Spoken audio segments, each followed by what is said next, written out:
Hello दोस्तों। स्वागत है आप सभी का आपके अपने यूट्यूब चैनल सक्सेस पाठशाला विद अमित पर। अगले मंथ यानी अप्रैल में 13 अप्रैल से जो है बीपीएससी एईडीयू के एग्ज़ाम शुरू हो रहे हैं, जिसमें एक पेपर जो है जनरल एप्टीट्यूड यानी जो मैथ और रीजनिंग का पेपर है वो होना है।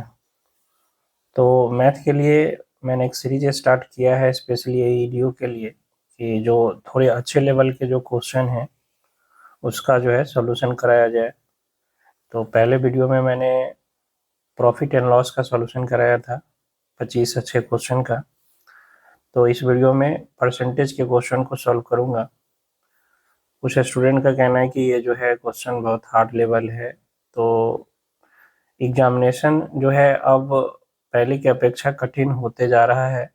बच्चे पढ़ने वाले बहुत हैं और अभी जैसा कि बीपीएससी एएसओ मेंस का एग्ज़ाम हुआ है उसमें लगभग 3 से 4 प्रश्न जो है कैट और जेट के एग्ज़ाम से पूछे गए।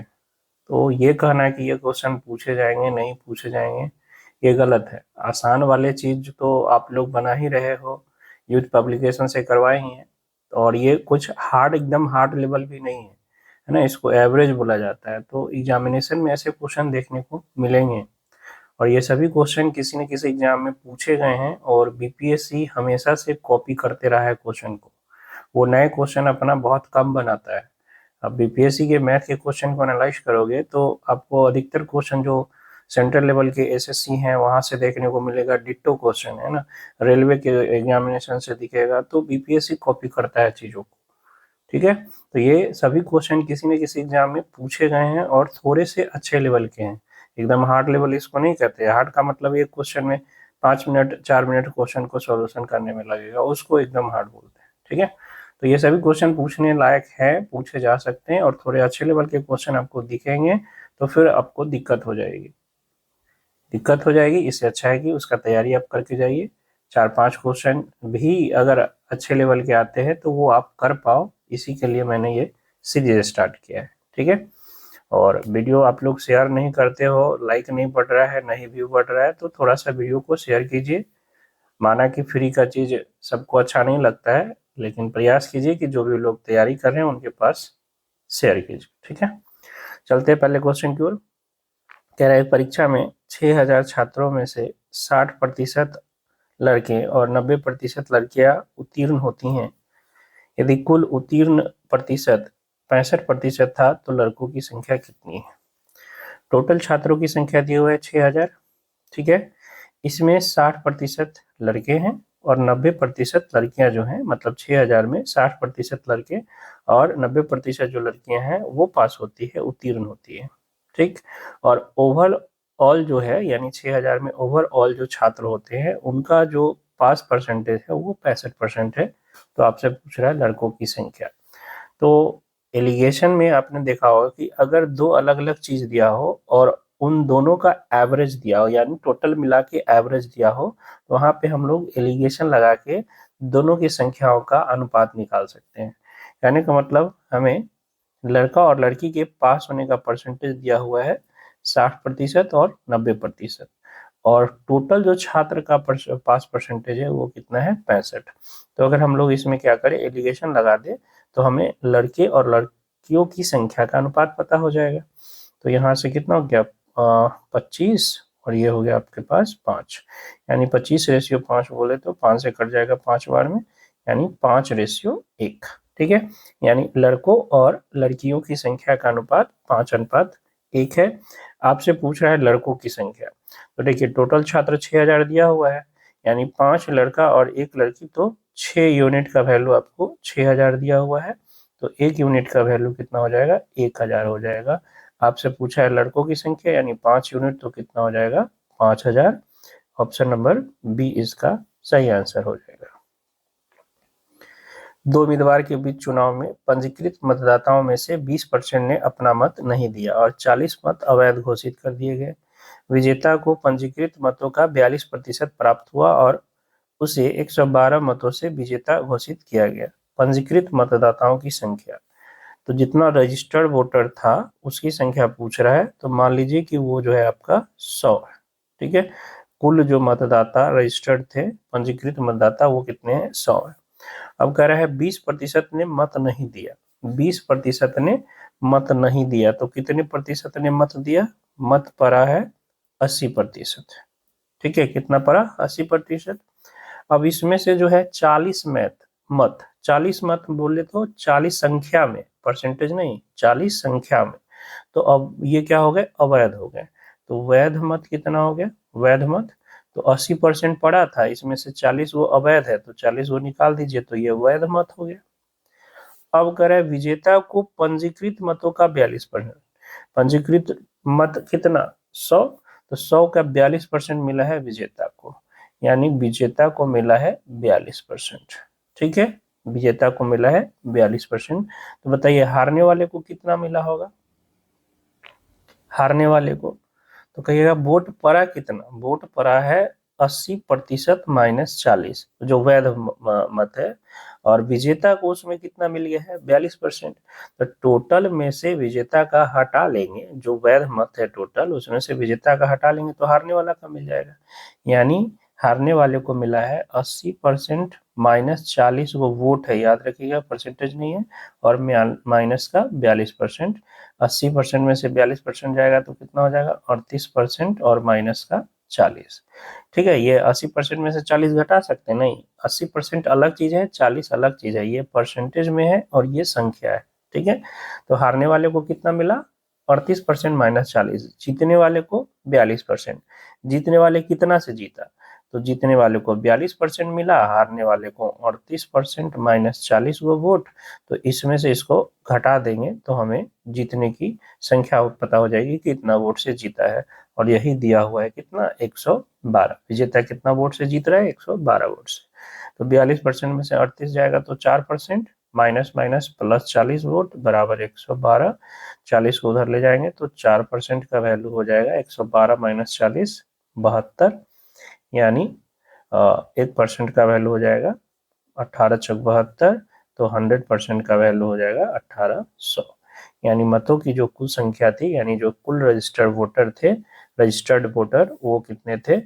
1800। Option number C. कुल टॉफियों में से खराब 1/10 हो जाती है।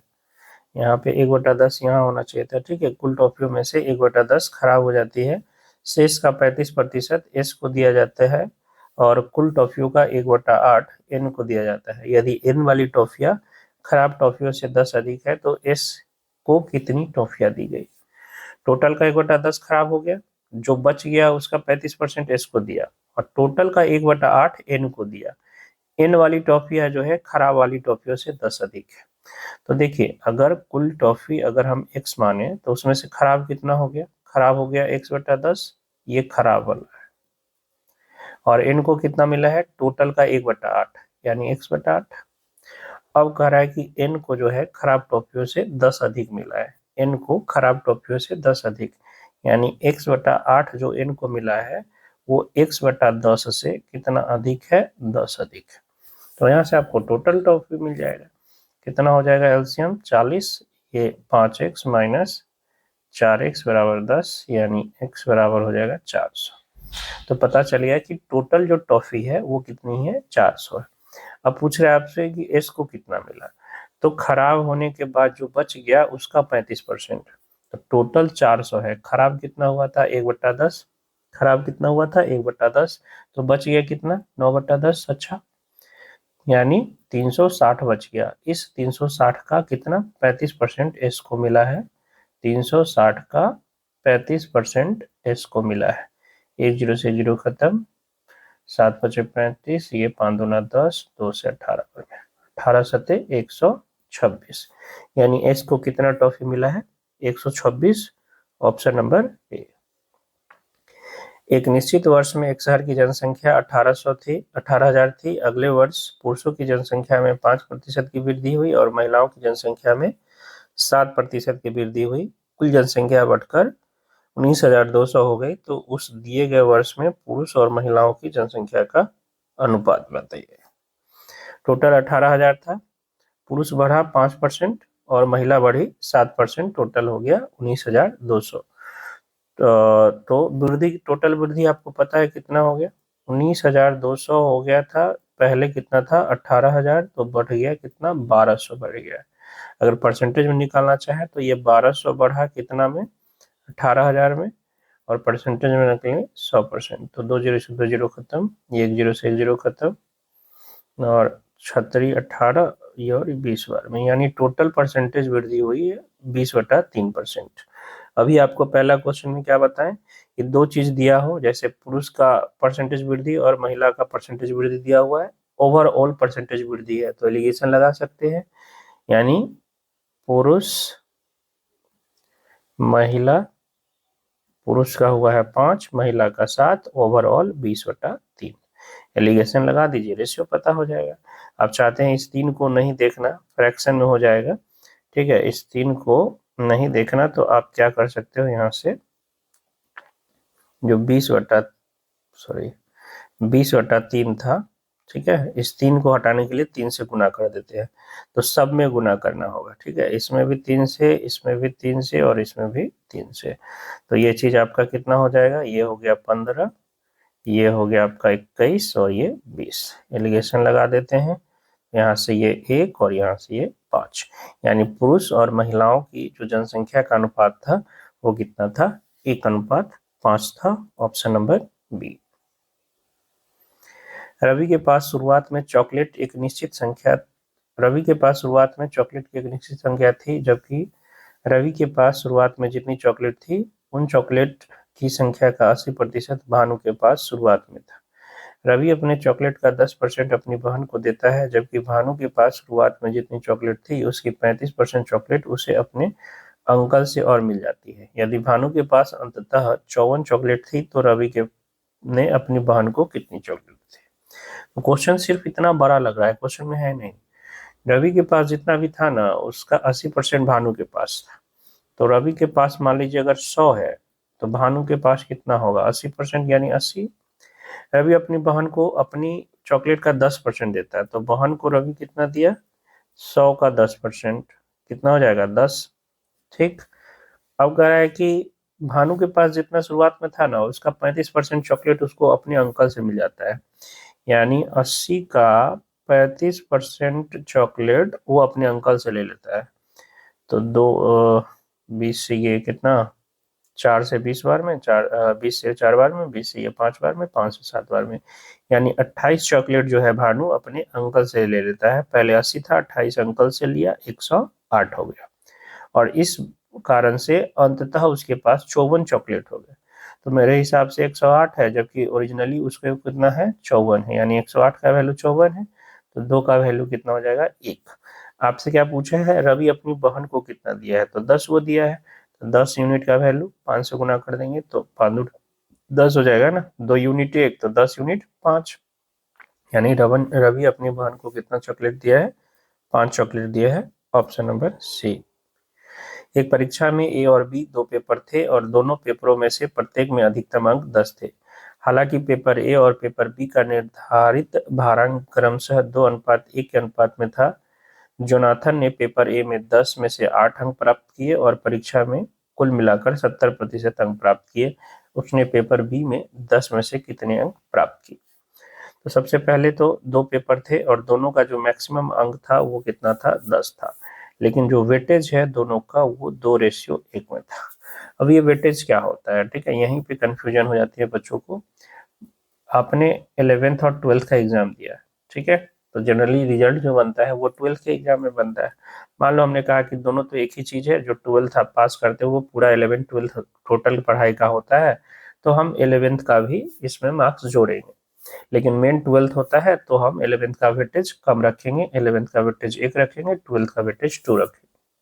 कहने का मतलब, मान लीजिए आपने 11th में 50 मार्क्स लाया, ठीक है, और 12th में आपने 80 मार्क्स लाया, 80 मार्क्स लाया, तो ओवरऑल मार्क्स जो आपका बनेगा, जो रिजल्ट बनेगा वो वेटेज रेशियो से निकले, वेटेज से निकलेगा, ठीक है, यानी ये 1 गुना 50 और ये 80 गुना 2 160, और इसमें 3 से हम भाग कर देंगे तो 210/3 कितना आ जाएगा, 70, यानी ओवरऑल जो आपका रिजल्ट बनेगा वो 70 बनेगा।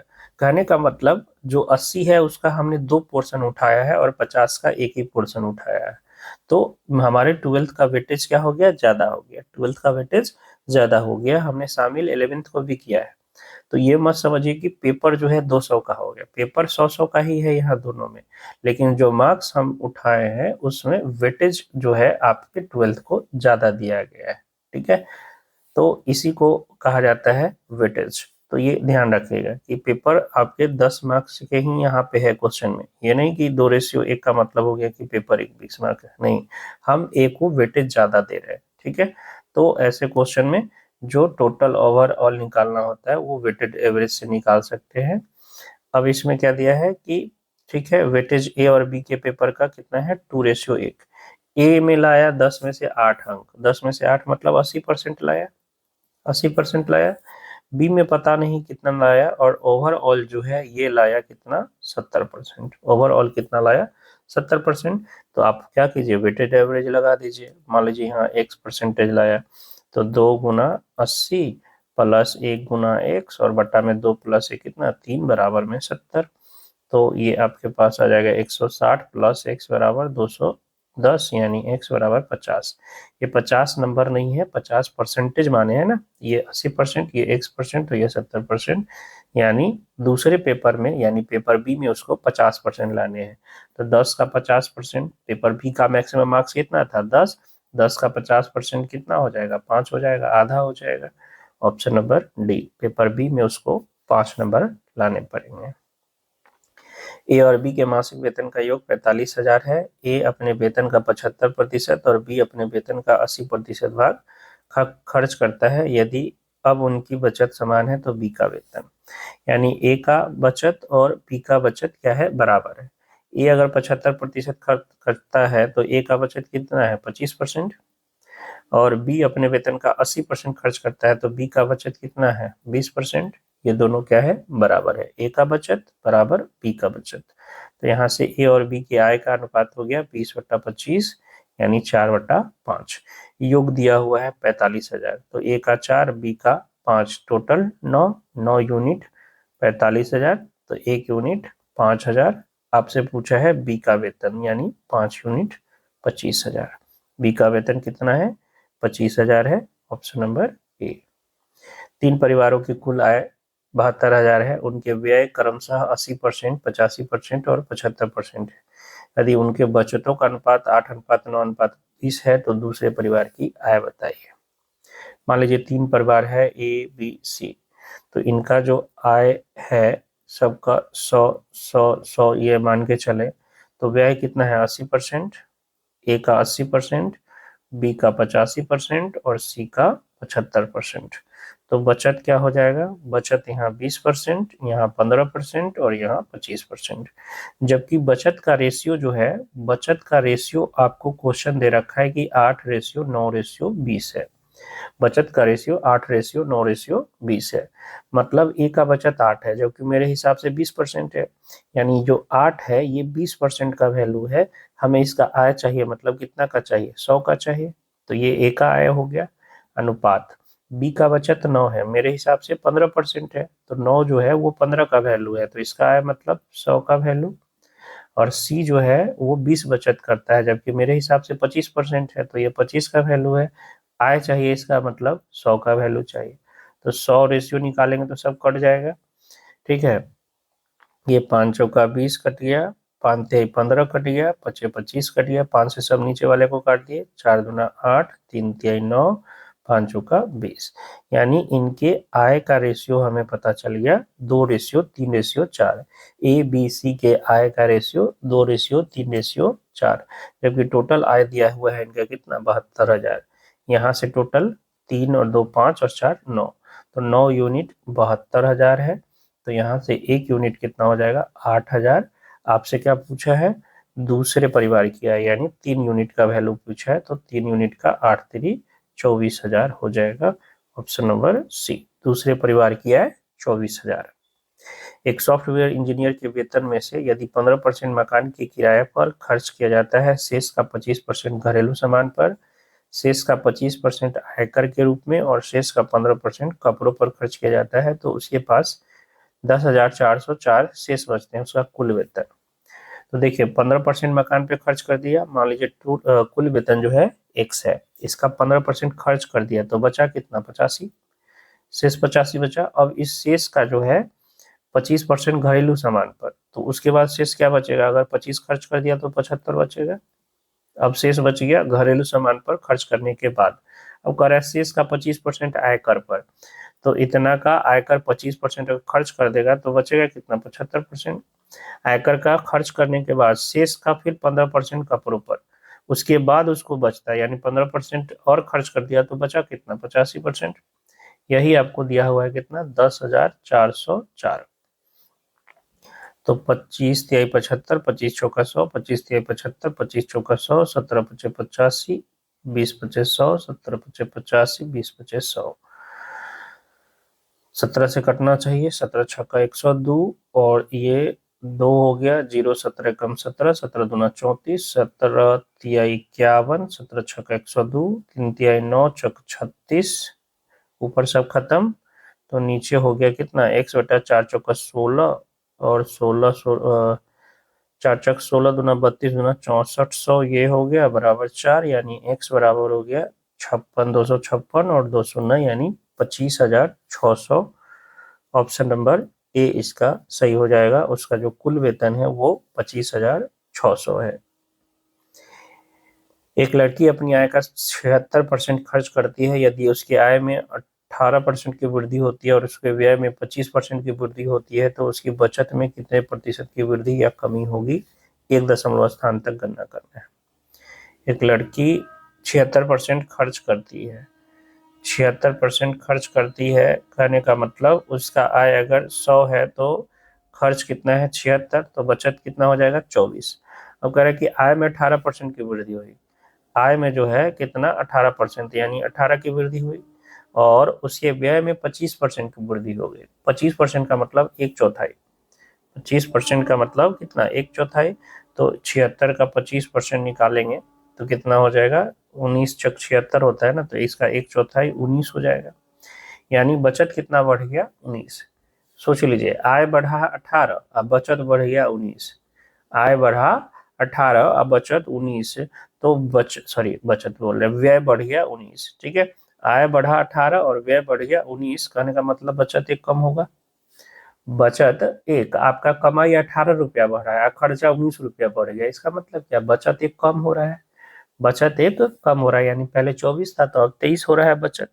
बात आ रही समझ में कि 18 रुपया आपका आय बढ़ा और खर्चा 19 रुपया बढ़ गया, तो ये जो 1 रुपया एक्स्ट्रा बढ़ गया वो तो बचत में से कम जाएगा ना, तो बचत 1 रुपया कम गया कितना में 24 में, तो कितना परसेंटेज कमा, तो 1 कमा 24 में, परसेंटेज में बदलने के लिए 100%।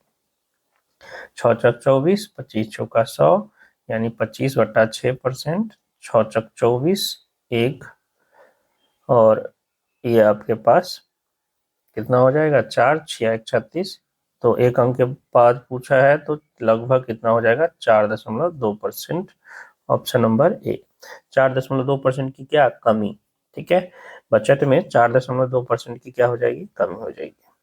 एक कंपनी में 82% कर्मचारी जो है 45 वर्ष से अधिक आयु के हैं, उनमें से 70% पुरुष है, बाकी महिलाएं।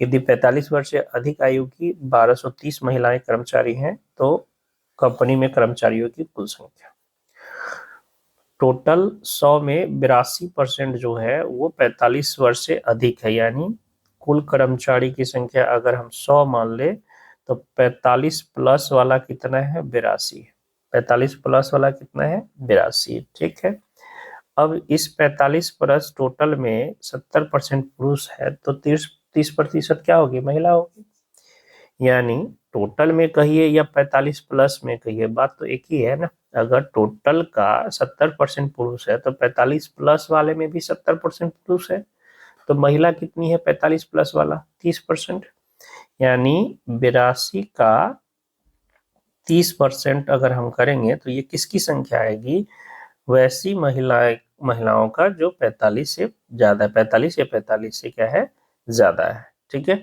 तो 45 से ज्यादा वाली महिलाओं की संख्या आपको दिया हुआ है कितना 1230, यानी 82 का 30% ही क्या हो जाएगा 1230। 30 हो जाएगा। तो कटम कुटिंग करते हैं, 82 गुना 30/100 इक्वल टू 1230। तो 10 से 10 ये खत्म हो गया, और 3 से ये आपका 4 तिहाई 12, 3 एकम 3, यानी 410 बार में, और ये 10 से तो ये 2 बार में, 2 से ये 5 बार में। तो यहाँ से 1 यूनिट का वैल्यू आ गया 50। आपसे पूछा है कुल कर्मचारियों की संख्या यानी 100 यूनिट, तो 100 यूनिट का कितना आ जाएगा 5000। कर्मचारियों की कुल संख्या 5000 है, ऑप्शन नंबर ए। 120 प्रश्नों वाली एक प्रतियोगी परीक्षा में 3 खंड है, गणित के 20 प्रश्न, हिंदी के 50 प्रश्न और विज्ञान के 50 प्रश्न। एक उम्मीदवार ने गणित के 70%, हिंदी के 60% और विज्ञान के 60% प्रश्नों का सही उत्तर दिया। यदि न्यूनतम उत्तीर्ण अंक 80% है तो उम्मीदवार को उत्तीर्ण होने के लिए कितने और प्रश्नों का सही उत्तर देने की आवश्यकता है। टोटल 120 में से गणित के 20 प्रश्न हैं, हिंदी के 50 और विज्ञान के भी 50। ठीक है, लाया कितना, तो गणित में 70% लाता है, यानी 20 का 70% निकालेंगे तो कितना हो जाएगा 7 दूना 14, यानी 14 प्रश्न। हिंदी में कितना आया 60%, क्वेश्चन सही सॉल्व किया है, यानी 6×5 30, और विज्ञान में भी 60%, तो 6×5 30। टोटल उसने कितने प्रश्न सही किए हैं, तो 30 30 और 14, यानी 74 प्रश्न सही किए हैं। जबकि वो लाना कितना चाहता है 80%। 80%, तो टोटल जो प्रश्नों की संख्या 120 है, कितना 120, इसका 80% उसको सही करना पड़ेगा। तो 10 से 10 खत्म, यानी 12×8 96 क्वेश्चन उसको क्या करने होंगे, सही करने होंगे। अभी तक उसने कितने क्वेश्चन सही कर लिए हैं 74। ठीक है, 96 क्वेश्चन सही करने होंगे, अभी तक उसने 76 क्वेश्चन सही कर लिए हैं, सॉरी 74 क्वेश्चन सही कर लिए हैं, तो कितना क्वेश्चन और सही करना होगा 22 क्वेश्चन। 96 में से 74 गया 22 क्वेश्चन उसको अभी और सही करने होंगे, ऑप्शन नंबर डी। किसी एजेंट को एक माह में पहले 2 लाख रुपए की बिक्री पर 2%, अगले 2 लाख की बिक्री पर 1.5% तथा बिक्री की शेष राशि पर 1% कमीशन मिलता है। यदि अप्रैल 2018 माह में उस एजेंट ने 5,68,000 रुपए की बिक्री की तो उसके द्वारा प्राप्त कमीशन ज्ञात करें। तो पहले 2 लाख पर कितना कर रहे हैं 2%, पहले 2 लाख पर 2%। ठीक है, अगले 2 लाख पर 1.5% 4 लाख हो गया। लेकिन उसने बेचा कितना का सामान है 5,68,000 का जो है उसने बिक्री किया है। तो 2 लाख 2 लाख 4 लाख हो गया, बच गया कितना 1,68,000, 1,68,000। अब इस पर उसको कितना कमीशन मिल रहा है 1% का, तो इसका 1%। ठीक है, तो 20 से 20 ये खत्म, 20 से 20 ये खत्म, 20 से 20 ये खत्म। यहाँ हो गया 4,000, यहाँ 3,000 और ये 1,680, तो 7,000 और ये 8,000, 8,680 रुपए का उसका कमीशन बना। ऑप्शन नंबर ए इसका सही आंसर हो जाएगा। एक फल विक्रेता एक ग्राहक को अपने पास मौजूद कुल संतरों में से 45% और एक संतरा बेचता है, फिर वह शेष संतरों का 20% और 2 संतरे दूसरे ग्राहक को बेचता है। फिर वह बचे हुए संतरों का 90% तीसरे ग्राहक को बेचता है और उसके पास अभी भी 5 संतरे बचे हैं। फल विक्रेता के पास प्रारंभ में कितने संतरे थे। ठीक है, तो ऐसे क्वेश्चन को ना हम लोग आखिरी से करते हैं। ठीक है, आखिरी से कैसे करते हैं, तो देखिए आखिरी जो तीसरा स्टेज में उसने बेचा है वो शेष का 90% बेच दिया, तो बचा अभी उसके पास कितना 5। तो 90% अगर बेच दिया तो बचा कितना परसेंट 10%, और वही उसके पास कितना बचा हुआ है 5 बचा हुआ है। तो 10% 5 है, तो 100% कितना हो जाएगा 50। यानी तीसरा ग्राहक को बेचने से पहले, तीसरा ग्राहक को बेचने से पहले उसके पास कितने संतरे थे 50 संतरे थे। ठीक है। तीसरा ग्राहक को बेचने से पहले उसके पास कितने संतरे थे? 50। अब तीसरा ग्राहक से बेचने से पहले यानी दूसरा ग्राहक को बेचने के बाद दूसरा ग्राहक को उसने क्या क्या बेचा है? शेष का 20% और 2। यहाँ पर सिर्फ शेष वाला चीज देखिएगा, बेच कितना रहा है उससे मतलब नहीं, कितना बच रहा है उससे मतलब। अच्छा, 2 नहीं बेचता तो पहले 50 बचा हुआ था बेचने के बाद, अगर ये 2 नहीं बेचता तो उसके पास 52 बचता, और ये 52 कब बचता? 20% बेचने के बाद। तो 20% बेच दिया तो बचा कितना? 80%। यानी ये जो 52 है वो 80% का वैल्यू है। तो यहाँ से 20 चौका 80 और ये 13 चौका 52, यानी 20% का वैल्यू 13 है, तो 100% का वैल्यू आ जाएगा 5 से गुना कर देंगे तो 65। यानी दूसरे ग्राहक को बेचने से पहले उसके पास शेष संतरे कितने थे? 65। दूसरे ग्राहक को बेचने से पहले, यानी पहला ग्राहक को बेचने के बाद उसके पास 65 थे। अच्छा, पहला ग्राहक को क्या क्या बेचा है? 45% प्लस एक संतरा। अगर पहला ग्राहक को ये एक संतरा नहीं बेचता तो उसके पास कितने बचते? 65 एक 66। लेकिन बेच दिया है कितना? 45%। उसके पास 66 बचा हुआ है। 45% बेचने के बाद मतलब कितना बचा हुआ है? 55%। 55% का वैल्यू 66, 11 पच्चे 55, 11 छक 66, यानी 5% का वैल्यू 6 है। तो 100% का वैल्यू 20 से गुना कर देंगे तो 120। यानी शुरुआत में उसके पास कितने संतरे थे? 120। Option number D. ए की आय बी की आय से 20% कम है और सी की आय ए और बी की आय के योग का 70% है। डी की आय सी की आय से 25% अधिक है। यदि बी और डी की आय का अंतर 23,000 रुपए है तो ए की आय बताएं। ए की आय बी की आय सी की आय डी की आय। ए की आय बी की आय से 20% कम है, यानी बी 100 है तो ए 80 है। सी की आय ए और बी के योग का 70%, तो ए और बी का योग कितना हो जाएगा? 180। 180 का 70% है सी की आय, यानी 18 सत्ते 126, तो सी की आय 126 हो गई। डी की आय सी की आय से 25% अधिक है, यानी 126 का 25% अधिक कर दे तो 125 हो जाएगा। 25 पच्चे 25 चौका 2 से 63 बार में, यानी कितना हो गया? 5 या 15, 5 छक्का 30 और 1 31/2, यानी 157.5। ठीक है, सबका आ गया। अब कह रहा है कि बी और डी का जो अंतर है वो 23,000, बी कितना है? 100 और डी हो गया 157.5। 157.5 और 100 कितना अंतर हो गया? 57.5। यही दे रखा है कितना? 23,000। ठीक है, तो 57 दूना 2 करेंगे तो 115, 115 दूना 2 करेंगे तो 230, यानी ये इससे 230 4 बार में कट जाएगा, तो एक यूनिट 400 हो जाएगा। ठीक है, एक यूनिट 400 हो जाएगा। आपसे पूछा है ए की आय, यानी 80 यूनिट का वैल्यू, 80 यूनिट 8 चौका 32, 32,000। ऑप्शन नंबर ए इसका सही आंसर हो जाएगा। ठीक है, स्कूल एक्स से एक निश्चित संख्या में छात्र एक परीक्षा में उपस्थित हुए और 20% छात्र असफल रहे। स्कूल वाई से स्कूल एक्स की तुलना में 130% अधिक छात्र एक ही परीक्षा में उपस्थित हुए। यदि दोनों स्कूलों से उपस्थित छात्रों की कुल संख्या में से 90% उत्तीर्ण हुए तो स्कूल वाई से असफल होने वाले छात्रों का प्रतिशत क्या था? दो स्कूल है एक्स और वाई, ठीक है, एक परीक्षा में उपस्थित हुआ और जो है एक्स में 20% असफल रहा। ठीक है, वाई से स्कूल एक्स की तुलना में 130% अधिक छात्र एक ही परीक्षा में उपस्थित हुए, यानी एक्स की तुलना में वाई में जो है 130% अधिक हुआ, यानी एक्स में अगर 100 है तो वाई में 230 हो गया। 130% अधिक का मतलब क्या? 230। ठीक है, एक्स में असफल कितना हुआ था? 20%, इसका 20% असफल हो गया, यानी 20। टोटल कितना है? टोटल स्टूडेंट हो गया आपका एक्स का 100 और वाई का 230, यानी 330। और टोटल का 90% उत्तीर्ण हुआ है, यानी पास हुआ है, तो फेल कितना हुआ? 10%। टोटल का 10% क्या हो गया? फेल, यानी 33 वो स्टूडेंट फेल हो गया। जबकि एक्स में कितना फेल हुआ है? 20, ओवरऑल 33, तो वाई में कितना फेल करेगा? 13, तभी तो 33 होगा ना। टोटल 33 फेल हुआ है, एक्स में 20 तो वाई में 13।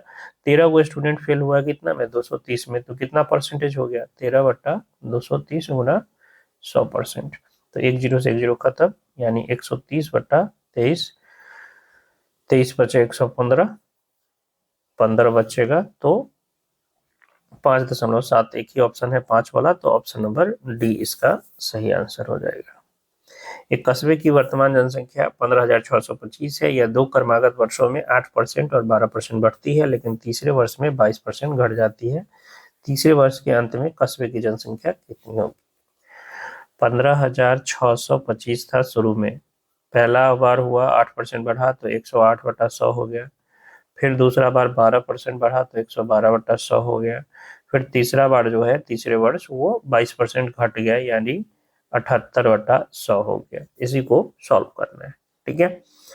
तो यहाँ पे आपको कटम कुटिम भी है, और क्वेश्चन से दिख रहा है ऑप्शन से कि 3 ऑप्शन के डिजिट सम जो है 9 आ रहा है, तो काट लेते हैं।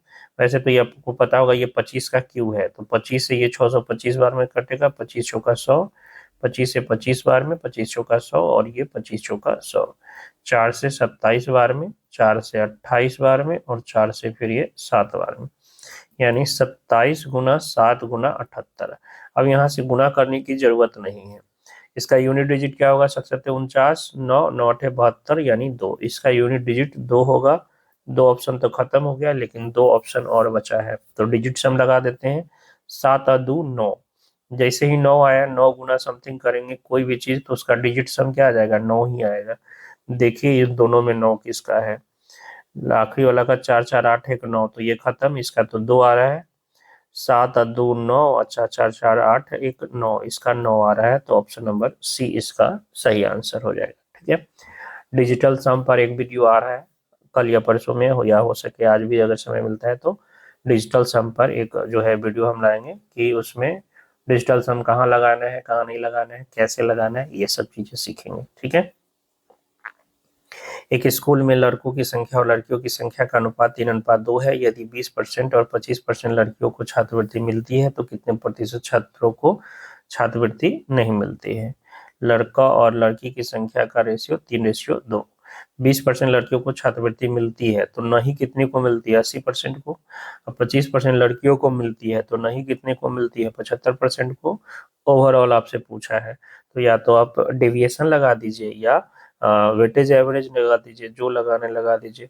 अगर डेविएशन लगाएंगे तो ये 80 गुना 3 और प्लस में 75 गुना 2 और बटा में 3 + 2 5, तो 240 और 150, 390 बटा 5, 5 × 35 और 5 × 40। 78% ओवरऑल छात्रों को छात्रवृत्ति नहीं मिलती है, ऑप्शन नंबर ए, ठीक है। एलिगेशन भी डेविएशन भी लगा सकते थे, छोटा वाला पकड़ लिए 75, ये इससे ज्यादा है कितना? 5, 80 जो है 75 से 5 ज्यादा है, ऐसे 3 है तो 15 ज्यादा हो गया, ठीक है। और ये बांटने कितने को है? तो टोटल 3 और 2 5 को बांटते हैं, तो 3 3 बांटने होंगे, 75 और 3 78, तो आप डेविएशन से भी कर सकते थे। एक परीक्षा में 80% छात्र भौतिक विज्ञान में, 70% छात्र रसायन विज्ञान में उत्तीर्ण हुए, जबकि 15% छात्र दोनों ही विषय में अनुत्तीर्ण हुए। यदि 325 छात्र दोनों ही विषय में उत्तीर्ण हुए तो परीक्षा में भाग लेने वाले छात्रों की कुल संख्या। 80% जो है फिजिक्स में और 70% जो है रसायन शास्त्र में यानी केमिस्ट्री में पास होते हैं। 15% जो है दोनों विषय में फेल हो जाते हैं। तो इस चीज को आपको सेट थ्योरी से समझना पड़ेगा कि ये फिजिक्स है और ये केमिस्ट्री है, ठीक है। और टोटल जो है ये टोटल मार्क्स 100 हो जाता है, ये 100 टोटल मार्क्स है। इसमें से 15% दोनों में फेल है, यानी ना फिजिक्स है ना केमिस्ट्री है, यानी ये बाहर वाला जो है 15% है। तो ये पूरा जो अंदर वाला गोला है ये मिला के कितना होगा? ये 85% होगा, यानी पास करने वाले कितने हैं? 85% है। पास करने वाले किसी भी एक सब्जेक्ट में, या तो फिजिक्स में या केमिस्ट्री में, या दोनों में, वो 85% है। अच्छा, ये दिया हुआ है 80, ठीक है, ये 80 और ये 70, यानी फिजिक्स वाला 80 और केमिस्ट्री वाला 70, इन दोनों को जोड़ देंगे तो ये बीच वाला पार्ट कितना बार आ जाएगा? 2 बार आ जाएगा। और ये टोटल अगर इसमें से घटा ले, ठीक है, टोटल यानी जो 85 है वो घटा ले, तो एक बार ये बीच वाला पार्ट घट जाएगा, एक बार घटेगा तो एक बार बचेगा कि नहीं? 80 में भी बीच वाला पार्ट है और इस 85 में भी बीच वाला पार्ट है, ठीक है। तो अगर इसको हम जोड़ दें, ये कितना हो जाएगा, 150 माइनस 85 यानी 65। ये 65% कौन आएगा, ये बीच वाला भाग 65% आएगा, यानी दोनों में कॉमन, फिजिक्स और केमिस्ट्री दोनों में कॉमन, ठीक है। और ये दोनों में पास होने वाला दिया हुआ है 325, यानी 65% ही कितना है, 325। तो 65 से ये 5 बार में, यानी 1% 5 है, तो 100% कितना हो जाएगा, 500 हो जाएगा। यानी कुल जो संख्या थी छात्रों की वो कितनी थी, 500 थी। Option number D.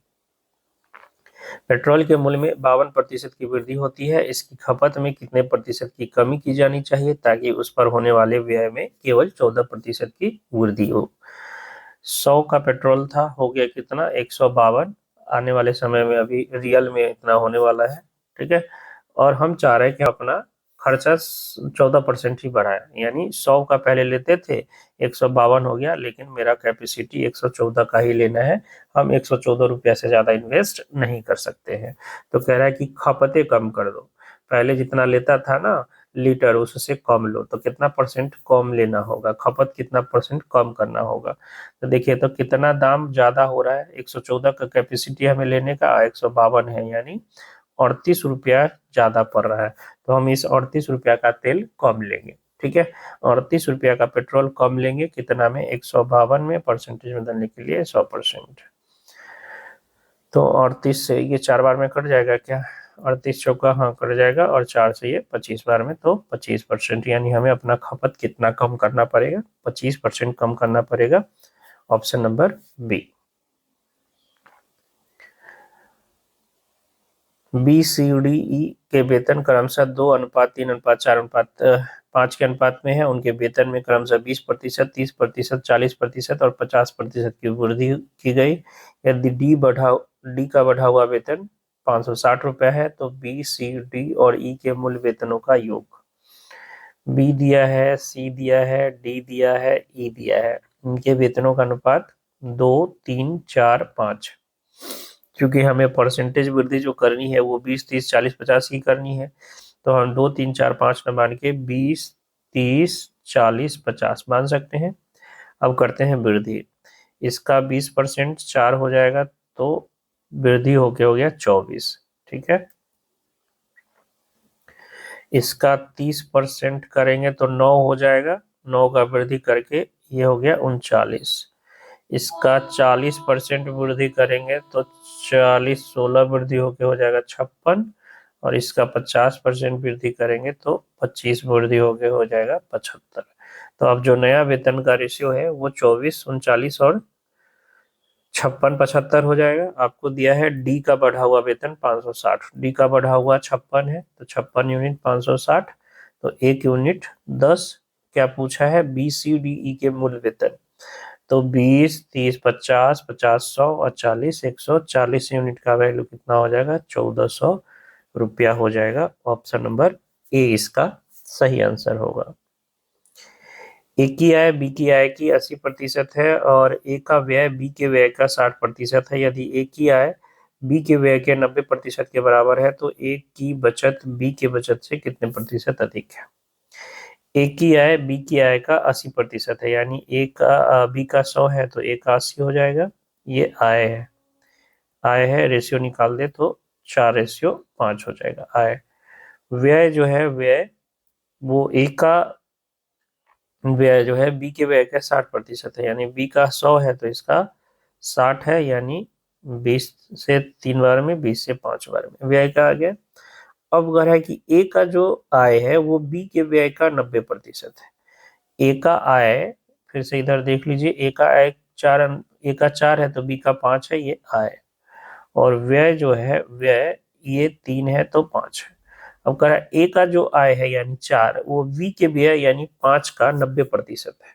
तो अभी तो है नहीं 90%, अभी है क्या, अभी 4 जो है 5 का निकालेंगे कितना परसेंट, 80% आ जाएगा।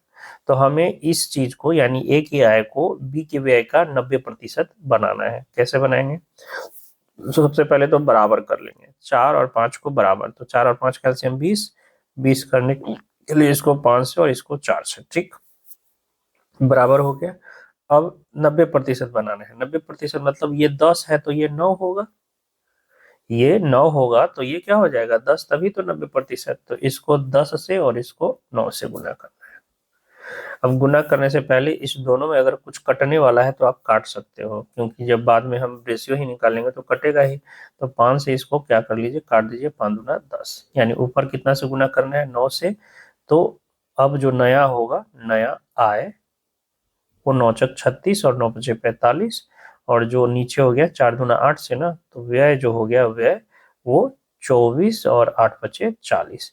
अभी देखिए ए का जो आय है वो कितना है 36, और बी का व्यय जो है वो कितना है 40। 40 का 90% कीजिएगा 36 आ जाएगा। तो इसमें से इसको घटा दे तो हमें बचत मिल जाएगा। बचत हो गया कितना का, यहाँ 12 का और यहाँ 5 का। ठीक है, तो यही आपसे पूछ रहा है कि ए का बचत बी के बचत से कितना अधिक है, तो 7 अधिक है। 7 अधिक है कितना में, 5 में, और परसेंटेज बदलने के लिए 100%, तो 5 से ये 20 बार में, यानी 140% अधिक है। Option number B. ठीक है, वीडियो लंबा हो जाता है तो रहने देते 22। वैसे क्वेश्चन 25 है, आप लोग पीडीएफ डाल देंगे, आप जो है इसमें से बना लीजिएगा। बाकी 3 क्वेश्चन कोई बड़ा चीज नहीं है, 23, 24 और 25। बाकी बताइएगा, दिक्कत होगा तो बना देंगे इसका वीडियो। ठीक है, तो रहने देते हैं इसको इतना ही, मिलते हैं नेक्स्ट वीडियो में। वीडियो पसंद आया तो वीडियो को लाइक जरूर कीजिएगा, चैनल को सब्सक्राइब कीजिएगा, ज़्यादा से ज़्यादा दोस्तों को भी शेयर कीजिए, और जो भी कंटेंट दे रहे हैं विश्वास रखिए सभी एग्जाम ओरिएंटेड है। ठीक है, और अगर आपको लगता है तो नेक्स्ट वाले टॉपिक से जो है थोड़ा और कोशिश करेंगे कि क्वेश्चन का लेवल थोड़ा कम रखा जाए, लेकिन कोई फायदा है नहीं, अगर एग्जाम में अच्छे क्वेश्चन आ गए तो फिर आपको दिक्कत हो जाएगी। ठीक है, मिलते हैं नेक्स्ट वीडियो में, तब तक के लिए जय हिंद, जय भारत।